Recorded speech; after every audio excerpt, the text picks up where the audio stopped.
নমস্কার, কেমন আছেন সবাই?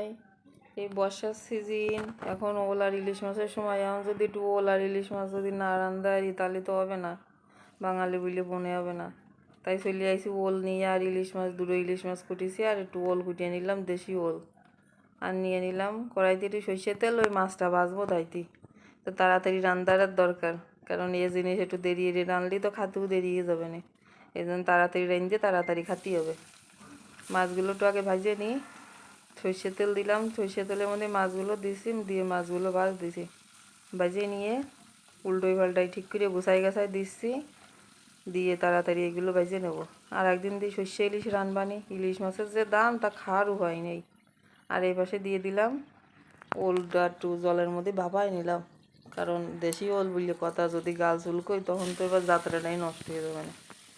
এবার দিয়ে দিলাম সেই ভাপানো ওল, কড়াইতে একটু জিরে আর তেজপাতা দিয়ে তার এর মধ্যে নাড়াচাড়া দিচ্ছি। মাছ এক চাপ্পা হয়ে গেছে ভাজা, এবার দিয়ে আর এক চাপ্পা দেবো। এবার ওই মাথা ধোন দিয়ে দিচ্ছি। ইলিশ মাছের মাথায় যেরকম স্বাদ, ওরে বাবা, একদম অপূর্ব স্বাদ। অন্য কোনো মাছের মাথায় এত স্বাদ লাগে না, ইলিশ মাছের মাথায় যেরকম স্বাদ লাগে। আমার তো মনে হয় ইলিশ মাছের ডিম আর ওই মাথায় যেন সব স্বাদ লাগিয়ে থাকে। দিয়ে দিলাম একটু জিরি আর আদা বাটি, দিয়ে আবার একটু ভালো করে নাড়াচাড়া একটু ভাজা জল দিয়ে নিয়েছি যাতে পুড়িয়ে না যায়। আর ভালো করে ভাজা ভাজাইলে দিয়ে দিলাম গাছ একটা কাঁচা জাল। এই জালে যা ঝাল তা কি কব তোমাদের, খালি একেবারে দূরই বেড়াতে হবে, বিশাল জাল এই জালগুলোই, কাঁচা জালে। এই জল ঢেলে দিলাম, দিয়ে একটু ঢেকে রাখছি। এবার মাছগুলো এদিক দিয়ে আবার উল্টোই দিচ্ছি, আর এক চাপা মাছ আজকে দুই পাশে দুহন কড়াই চাপাই দিছি, দিয়ে রান্না ধরতেছি। একবার এই কড়াইতেই ক্যামেরা ধরতেছি, একবার ওই কড়াইতে ক্যামেরা ধরতেছি। এবারে মাছ এগুলোও ভাজা হয়ে গেল।